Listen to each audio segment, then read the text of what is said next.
سنت نبوی کے عین مطابق تھے۔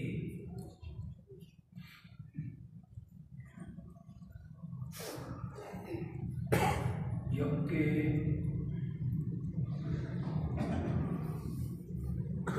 ان کے دور میں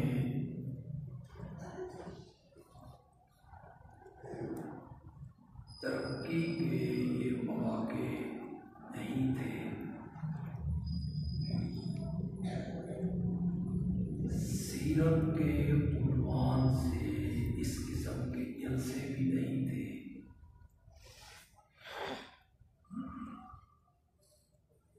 سیرت کے عنوان سے اس طرح کتابیں بھی نہیں تھیں۔ ذرائع ابلاغ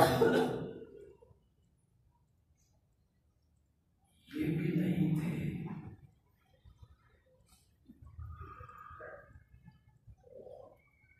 سیرت کی اتنی تشکیل نہیں تھی۔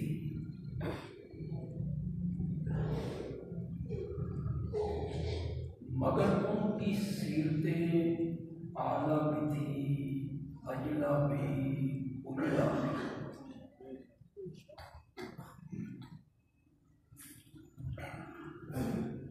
اس دور سے ہم گزر رہے ہیں، یہ ترقی کا دور ہے۔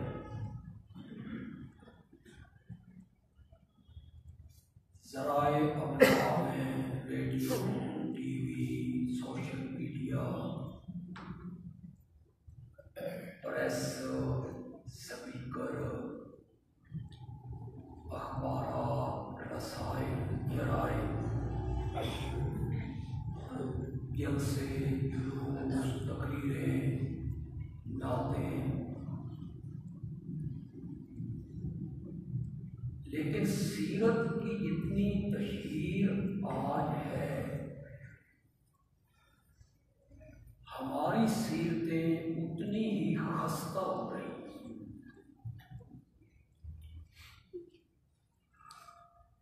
کوئی تبدیلی ہمارے اندر پیدا نہیں ہو رہی۔ ہمارے عقائد، ہمارے اعمال، ہمارے افعال، ہمارا کردار، ہمارا رہن سہن، ہمارے معاملات، ہماری تجارت، سیاست، عدالت، حکومت، سب سنت کے خلاف ہے۔ ہماری خوشی، غمی، مرنا، پڑھنا،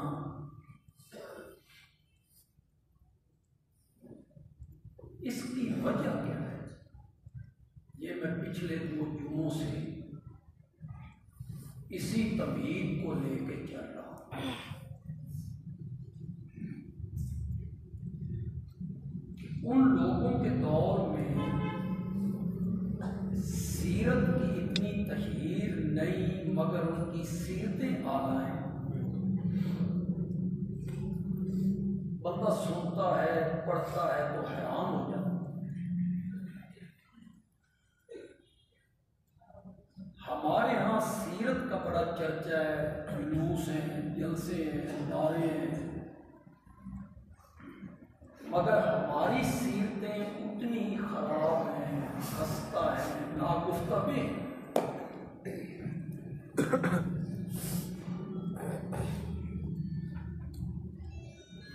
بعض افعال ہمارے یعنی ہمارے معاشرے کے اتنے غلیظ ہیں، اتنے گھنونے ہیں کہ تاریخ عالم میں ہمیں اس کی مثال نہیں۔ پورے جہان کی تاریخ آپ دیکھ لیں تو یہ گھنونا کردار آپ کو کہیں نہیں تھا۔ یہ پچھلے دنوں کشمیر میں، کراچی میں 4 سال کی بچی کے ساتھ کتنے بندے اجتماعی زیادہ 4 سال۔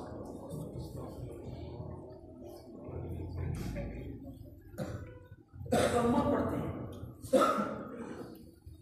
ہو سکتا ہے سیرت کے جلسوں میں بھی آتے ہوں، میلاد کے جلوسوں میں بھی شامل، نعرہ رسالت کا جواب بھی ہاتھ اٹھا اٹھا کے دیتے ہوں، یہ بھی کہتے ہوں کہ غلامی رسول میں موت بھی ہو۔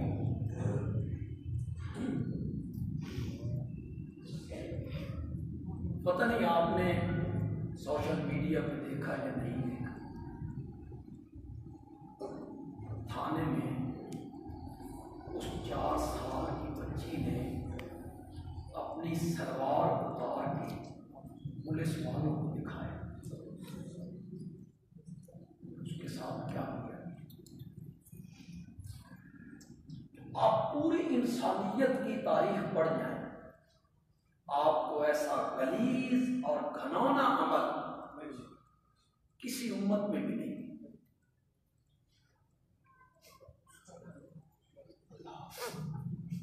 یہ کم تولنا، ملاوٹ کرنا، 2 نمبری کرنا، رشوت کا کاروبار، سود خوری، شراب نوشی،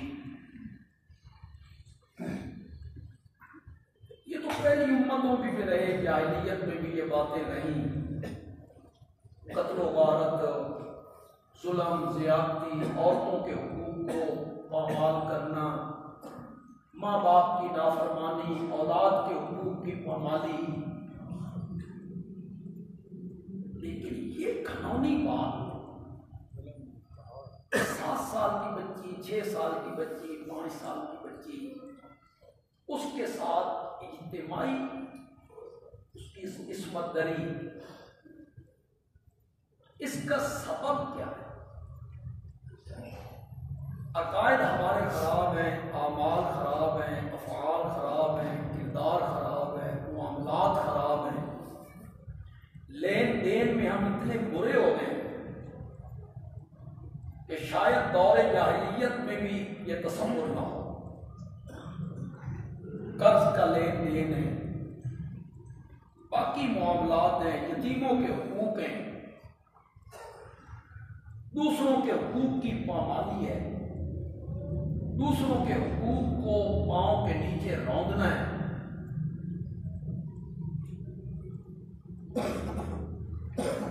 یہ کیوں ہو رہا ہے سب؟ ہماری سیرتیں اتنی کیوں گر گئی ہیں؟ جبکہ ہم سیرت کے جلسے بھی سنتے ہیں، سوشل میڈیا پہ بھی دیکھتے ہیں، ذرائع ابلاغ میں بھی سنتے رہتے ہیں، اخبارات میں بھی فیچر چھپتے ہیں، مختلف رسائل ہیں، جرائد ہیں، لیکچر ہیں، سیمینار ہیں۔ میں جس تجزیے پہ پہنچا ہوں، اور میں سیرت کے اس پہلو پہ گفتگو کروں گا، آج تو نہیں کروں گا، شاید کچھ حصہ آج بھی بیان کر دوں، لیکن میں سیرت کے اس حصے پہ گفتگو کروں گا۔ میرا تجزیہ یہ ہے کہ اس کی بنیادی وجہ یہ ہے کہ ہم جو کہتے ہیں اس پر خود عمل نہیں کرتے، اور ہم جو سنتے ہیں وہ عمل کرنے کی نیت سے نہیں سنتے۔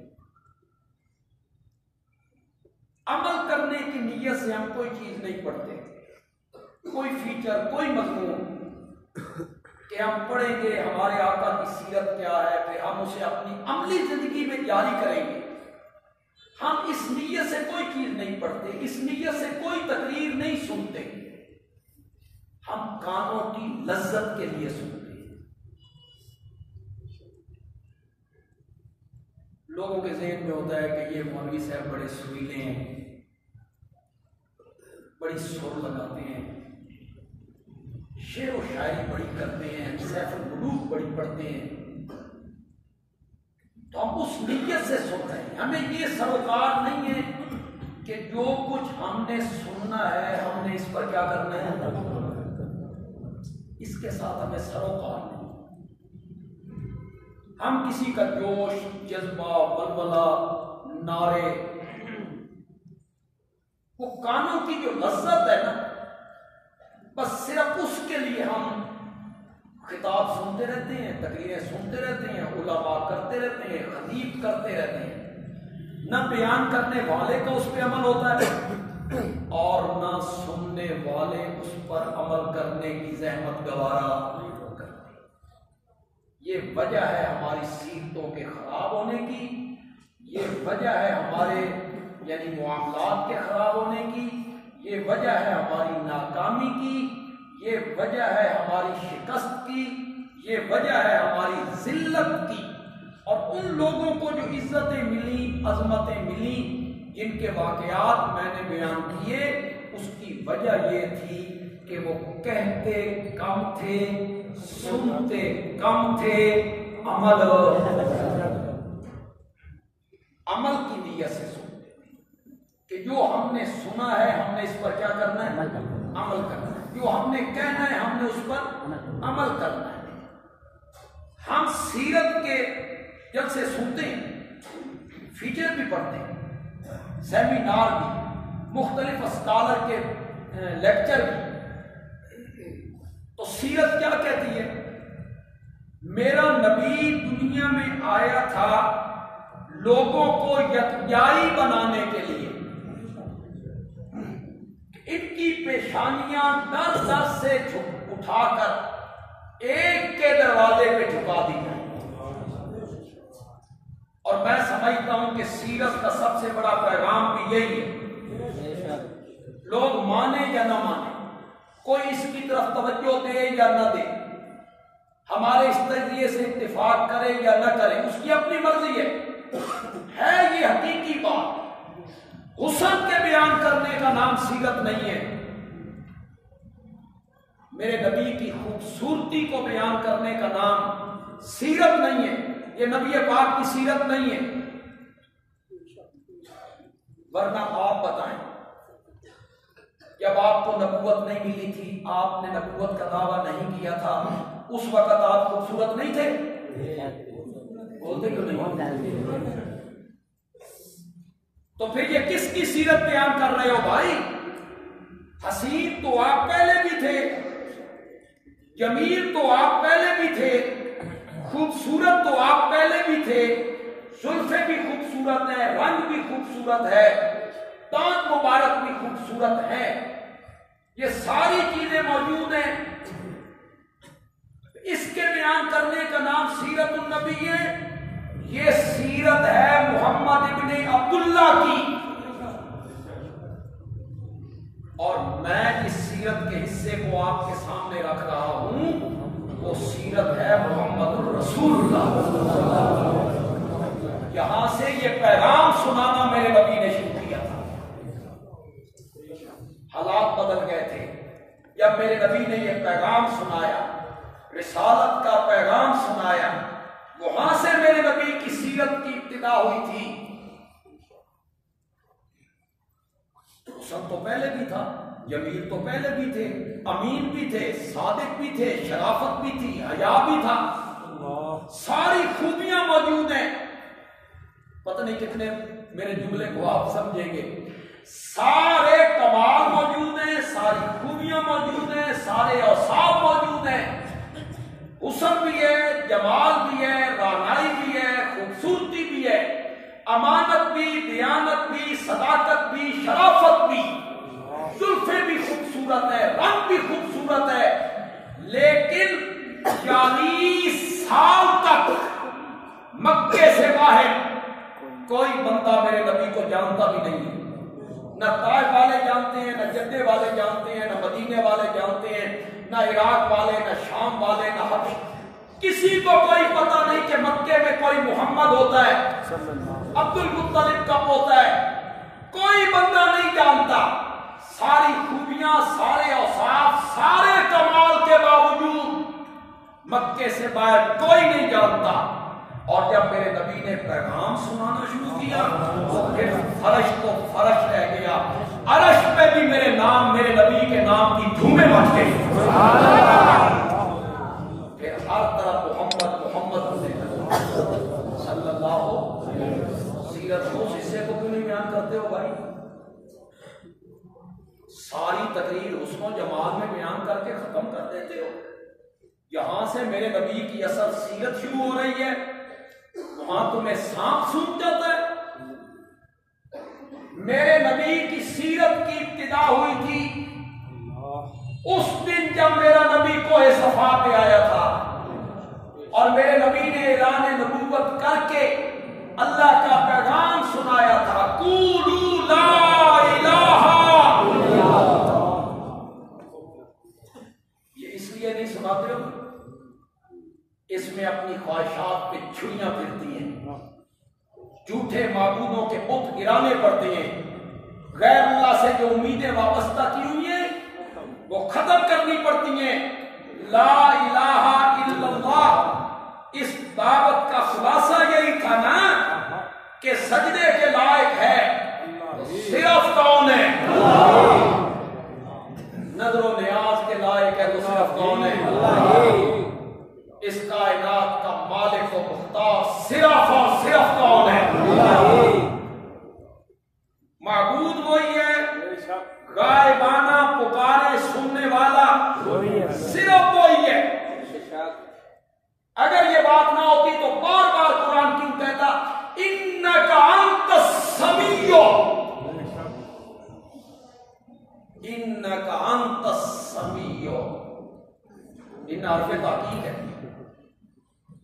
خبر کو معرفہ لائیں، اس نے فائدہ حسر کا دیا ہے، بے شک تو ہی ہے، سبحان اللہ، یہ معنی ہے۔ جاؤ کسی عالم کا ترجمہ اٹھا لو، کوئی بریلوی دیوبندی شیعہ حدیث جس عالم کا ترجمہ آپ کے گھر میں اٹھاؤ، انک انت السمیع کا کیا معنی ہے؟ تو سننے والا ہے؟ نہیں، تو ہی ہے۔ یہ ہی کیا معنی دے رہا ہے؟ تم کہتے ہو جب ہم بزرگوں کو پکارتے ہیں وہ بھی سنتے ہیں، ہم سنتے ہیں، کس کان سے سنتے ہیں؟ یہ ظاہری اسباب ہیں، ظاہری مسائل سے سنتے ہیں، شعائیں ہیں، مشینری ہے، موبائل ہے، ریڈیو ہے، ٹی وی ہے، وائرلیس ہے، یہ ذرائع ہیں، اسباب ہیں، اور رب سنتا ہے بغیر وسائل کے۔ سبحان اللہ،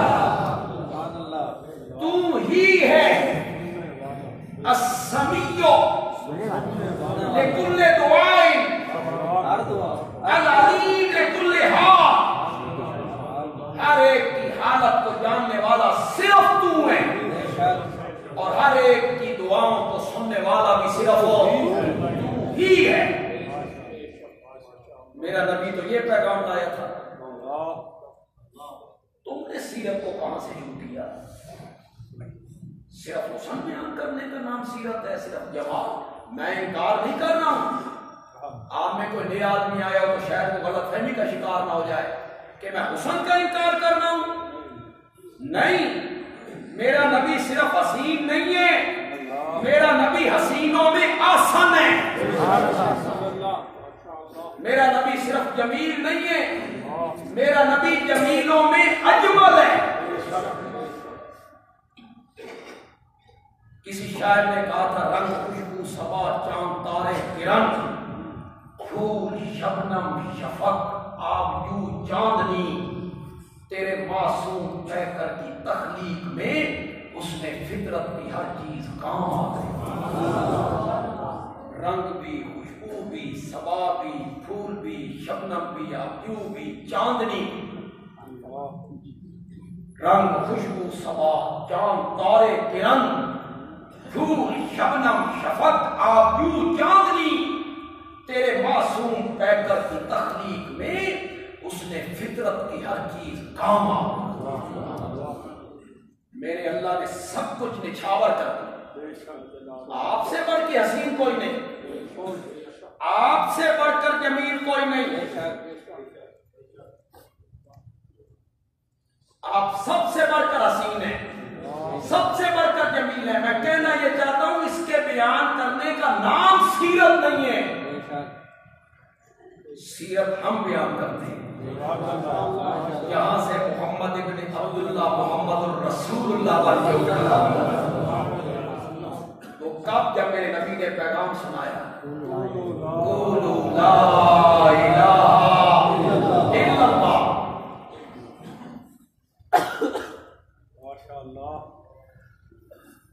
ذکر نہیں کرنا چاہیے، مرے ہوں کو تو ویسے نہیں کرنا چاہیے۔ ایک مولانا نے کہا یہ وہابی جو ہیں تم لوگوں کو یہی پیغام دے رہے ہو کہ سب کچھ کرنے والا اللہ ہے، سب اسی کے محتاج ہیں، اس کے سوا کوئی کچھ نہیں کر سکتا. تم لوگوں کو یہ سنا رہے ہو. تنزیہ لہجے میں کہا، مولا اللہ کے پاس جا چکے ہیں.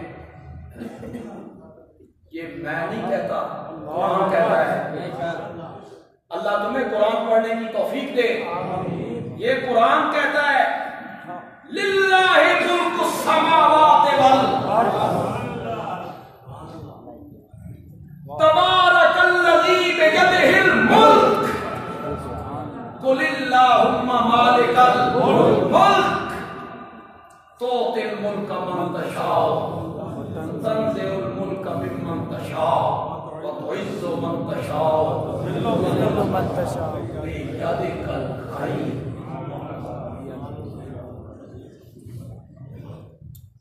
بیدک الخیر کا میں نے بھلائی تیرے ہاتھ میں. یہ میں نے نہیں ہے، عربی گرامر کے حساب سے یہ معنی نہیں ہے. اٹھاؤ جتنے لوگوں نے ترجمے کیے ہیں قرآن کے، بیدک الخیر کا معنی ہے تمام بھلائیاں تیرے ہی ہاتھ میں ہیں. ہر قسم کی بھلائی تیرے پاس ہے. کیوں؟ انک علی کل شیء قدیر. آگے اس کو بیان کیا تخرج الحی من المیت وتخرج المیت من الحی تولج اللیل فی النہار وتولج النہار فی اللیل وترزق من تشاء.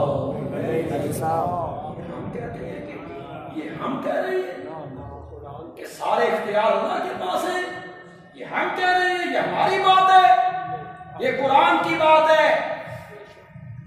کس نبی کے نعرے لگاتے ہو نا کہ غلامی رسول میں موت بھی قبول ہے، اسی نبی نے کہا ہے،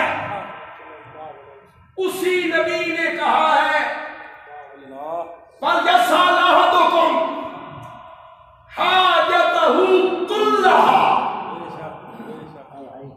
کرو مانا ہی تھوڑا جا قسم ہی مانا کرو یار، تو آدھا حصہ ہی پہ جائے اللہ کی توحید ہے. اللہ کی وحدانیت بیان ہوتی ہے تو اللہ فرشتوں میں بیٹھ کے فخر کرتے ہیں. چاہیے کہ مانگے، چاہیے کہ مانگے احدکم تم میں سے ایک ایک حاجتہ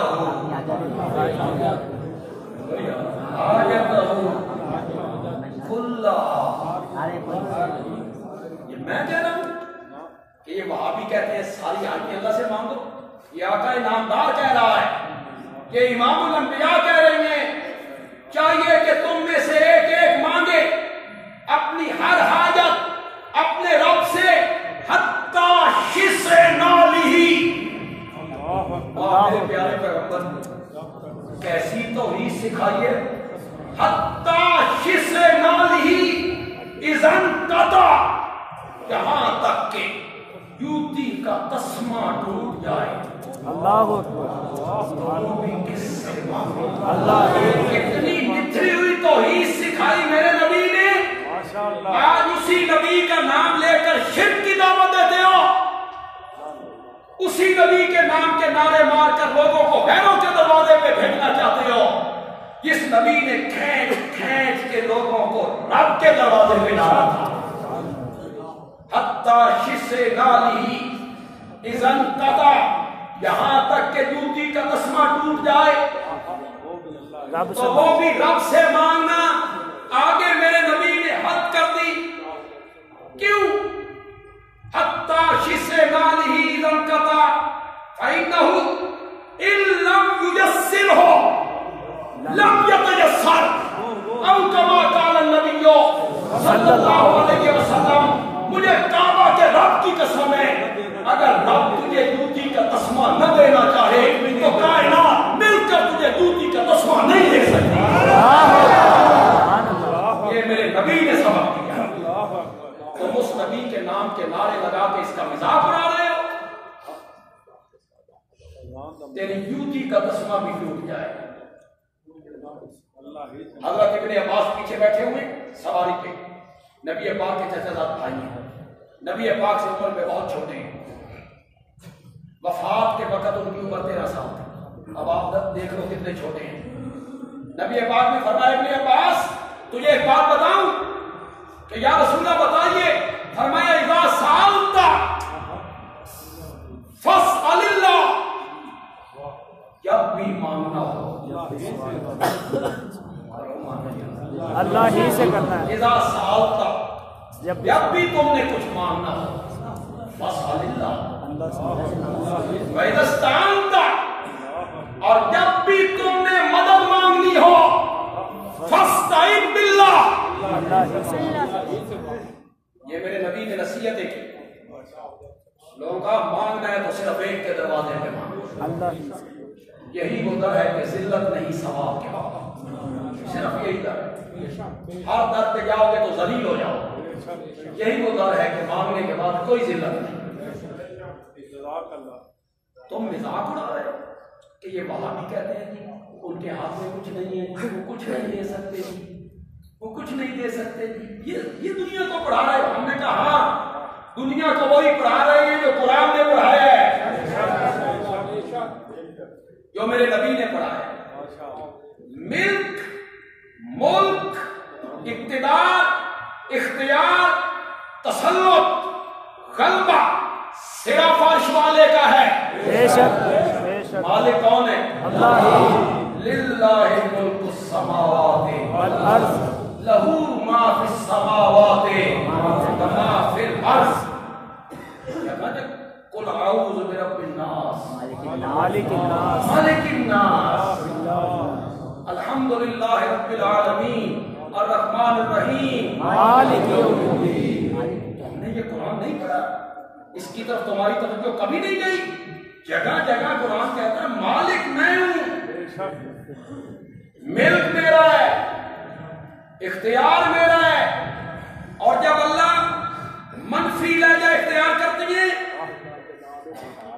یہ تو اپنے ملک کا ذکر کیا نا، اس کو کہتے ہیں مثبت لہجہ، اور جب منفی لہجہ اختیار کیا فرمایا جن کو میرے سوا تم حاجات میں اور مشکلات میں، تکلیفوں میں اور دکھوں میں، غموں میں گھر کر جن کو تم پکارتے ہو شفائیں لینے کے لیے، مقدمے سے رہائیاں لینے کے لیے، بیٹے لینے کے لیے، لا یملکون مثقال ذرۃ،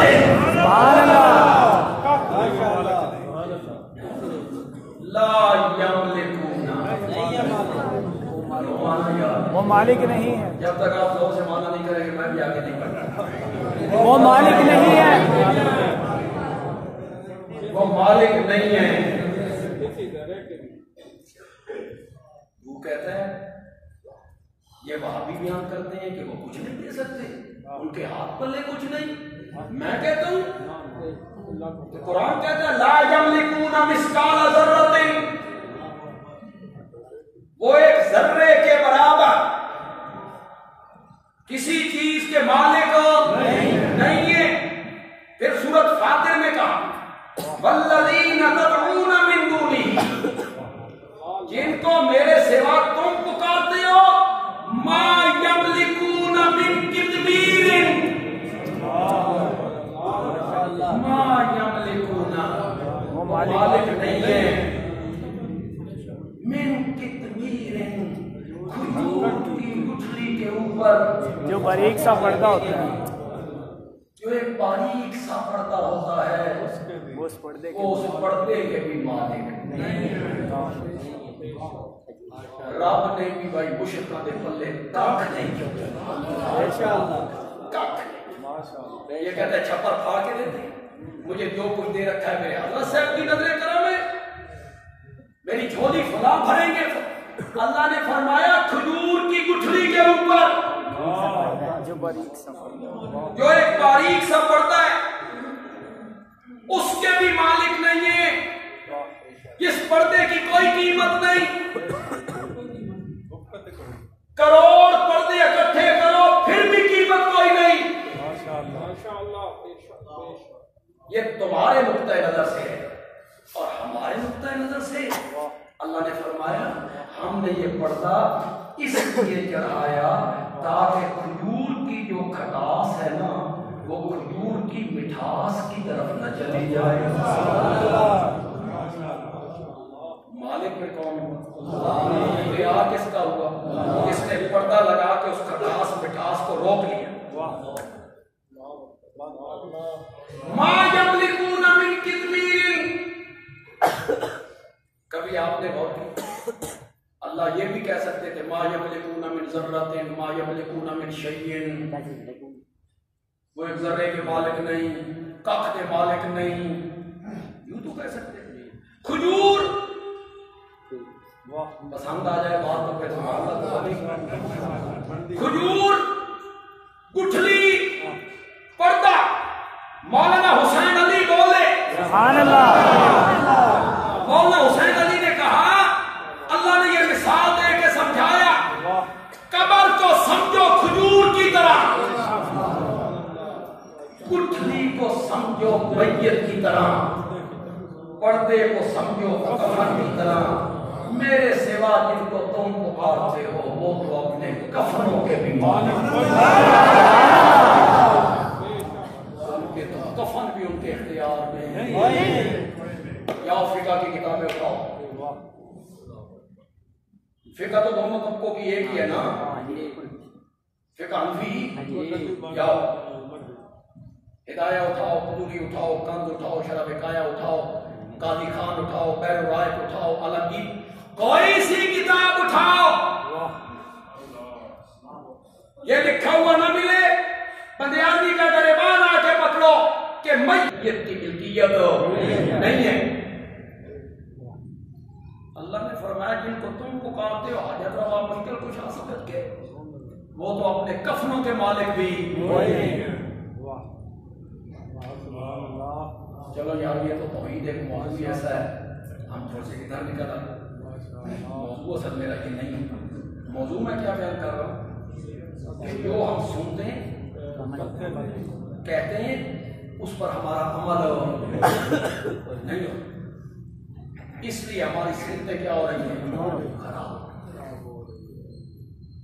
نبی پاک کی سیرت یہ تھی انہوں نے یکجائی بنائی. ایک کے دروازے پہ آ جاؤ، جھکنا ہے تو اسی کے سامنے، نظر و نیاز دینی ہے تو اسی کے نام. ہم نے اس رستے کو چھوڑا، ہم نے شرک کی راہیں اختیار. ہم در در پہ جھکنے لگے، غیر اللہ کی نظریں دینے لگے، غیر اللہ کو مالک سمجھنے لگے، مختار سمجھنے لگے. ہم نے تقریروں میں یہ سنا، کتابوں میں یہ پڑھا، مختلف جگہوں پہ یہ لکھا ہوا دیکھا کہ میرے آقا نے فرمایا من غشا فلیس منا. جس نے ملاوٹ کی وہ ہم میں سے نہیں، وہ میرا نہیں. فلیس منا کا میں منع کرتا ہوں. لوگ منع کرتے ہم میں سے نہیں. اس میں اتنا تنتنا نہیں، تنتنا اس میں وہ میرا نہیں، وہ سادہ نہیں. جائے اپنا رشتہ جس سے جا کے جوڑتا ہے جوڑے، وہ میرا نہیں. کون کہہ رہا ہے؟ حوض کوثر کا ساتھی کہہ رہا ہے. میں نے بڑا اشارہ کر دیا یار. حوض کوثر کا طلب ہے نا. ہر کلمہ پڑھنے والے کی یہ خواہش ہے نا کہ مجھے جام ملے. ہر کلمہ پڑھنے والے کی یہ طلب ہے نا کہ مجھے قیامت کے دن جام کوثر ملے، جس کے متعلق میرے آقا نے کہا 50,000 سال کا دن، زمین تپی ہوئی، سورج قریب، کوئی بدن میں کپڑا نہیں، پاؤں میں جوتی نہیں، سر پہ کوئی کپڑا نہیں. جس کو میرے ہاتھ سے یا اللہ ہمیں نصیب کر دینا، یا اللہ ہماری قسمت میں کر دینا. جس کو میرے ہاتھ سے کوثر کا جام مل گیا، لم یزما ابداً، 50,000 سال کے دن میں اسے پھر کبھی پیاس نہیں لگے گی. وہ کہہ رہا ہے جس نے ملاوٹ کی وہ میرا نہیں، تو پھر جام کوثر کہاں سے پینا ہے؟ پھر جام کوثر کہاں سے پینا ہے؟ پھر حمد کے جھنڈے کے نیچے کیسے آنا ہے؟ نبی پاک کو کہتے ہیں وہ میرا نہیں، من غشا فلیس منا۔ کب کہا پتہ ہے آپ؟ بازار سے گزرے، ایک جگہ پہ کھجور کا ڈھیر لگا، خشک کھجوریں، اچھی اچھی کھجوریں پڑی ہیں، دل مو لیتی ہیں۔ میرے نبی قریب آئے، آپ نے اپنا ہاتھ اس کے اندر ڈالا، اس ڈھیر کے اندر، آپ کو تری محسوس، نمی محسوس، اندر سے کھجوریں نکالی، وہ گیلی تھی، چھوٹی تھی۔ اس موقع پہ کہا جس نے ملاوٹ کی فلیس منا۔ اس کا مطلب یہ ہے کہ اچھی اچھی چیزیں سامنے رکھ کے اور ردی چیزیں چھپا کے رکھ کے بیچنا، اس کے متعلق بھی میرے نبی نے کہا کہ یہ بھی ملاوٹ میں، صرف یہ نہیں ملاوٹ میں دودھ میں پانی ڈال دیں، چائے کی پتی میں چنے کے چھلکے، تماشا ہے۔ اور یہ پاکستان ہے، پتہ نہیں میں نے یہاں کہا نہیں کہا، میں اکثر تقریروں میں یہ بات کہہ رہا ہوں، پتہ نہیں یہاں بھی کہا ہو کہ دودھ میں پانی، لیکن پہلے معذرت کر لیتا ہوں، اگر کوئی میرے اس لفظ کی زد میں آ جائے، یہاں کوئی بندہ بیٹھا ہو زد میں آ جائے، میں معافی پہلے تو میں کسی کو نشانہ نہیں کرتا، خدا کا یہ قرآن میرے سامنے، میں مطلق بات کہہ رہا ہوں، مطلق بات کہہ رہا ہوں۔ دودھ میں پانی ڈالنا، ہوٹل کا نام ہے مدینہ ہوٹل،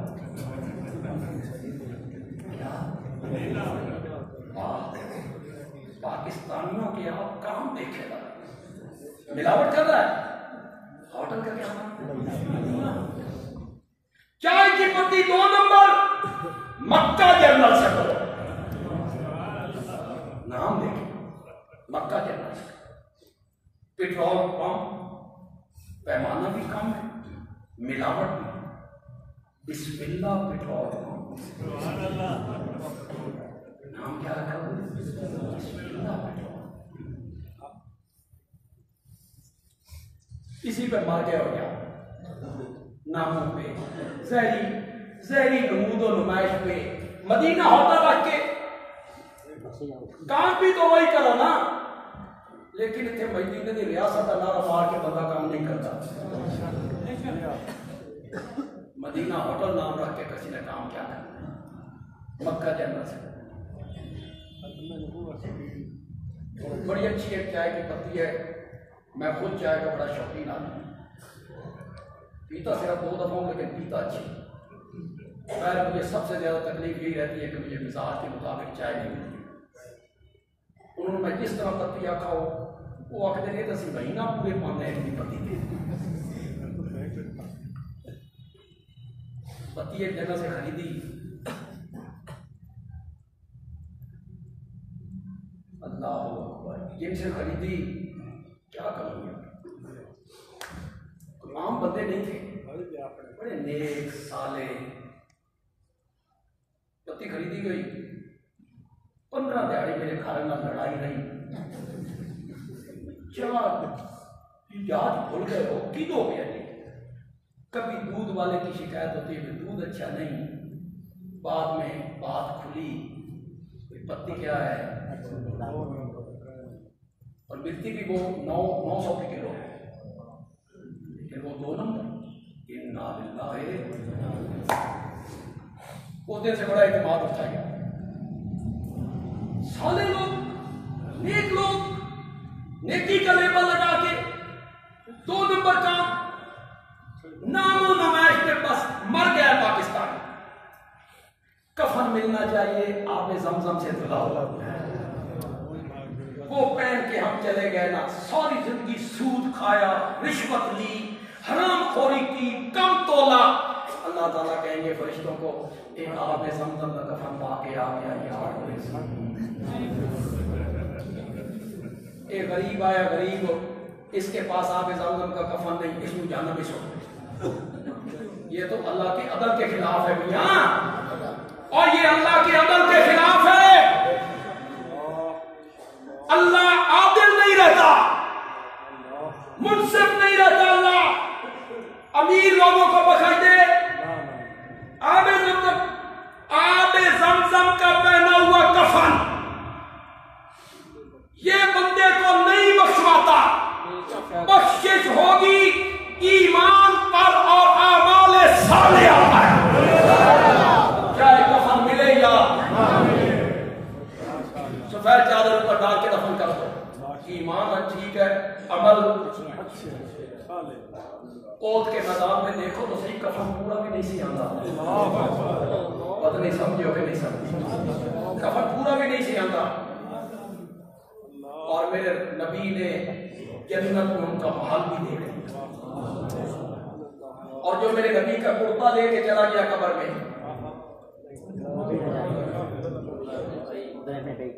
میرے نبی کا کرتا، میرے نبی کی قمیض، میرے نبی کے جسم سے لگی ہوئی قمیض، آب زمزم کا دھلا ہوا کفن اس کا مقابلہ کر سکتا ہے؟ اس قمیض کا، کرتے کا جو میرے نبی کے وجود مقدس سے لگی، کون لے کے چلا گیا؟ میرے نبی کی لعاب اس کے منہ میں، لعاب اس کے منہ میں،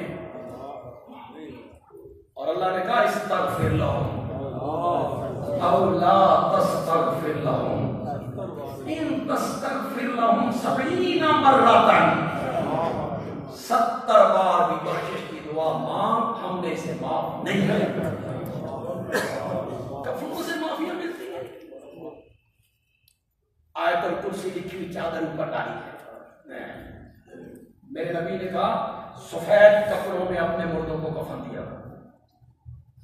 تو کالی چادر دیکھو، میرے نبی نے سفید کا کہا، تم نے کالی چادر ڈالا۔ آپ آیت الکرسی لکھی ہوئی چادر اوپر آ جائے گی تو اللہ بخش دیں گے، عہد نامہ رکھو جی، بعض لوگ قبر دے بیچ رکھ دیں گے، انہ للہ، ہم اس پر مر گئے، زہری نام، نمود، نمائش۔ وہ جو علامہ اقبال صاحب نے کہا تھا، رہ گئی رسم اذاں روح بلالی نہ رہی، فلسفہ رہ گیا، تلقین غزالی نہ رہی، اور واعظ قوم کی وہ پختہ خیالی نہ رہی۔ یہ پختہ خیالی یہی ہے کہ جو کہو اس پر کیا کرو۔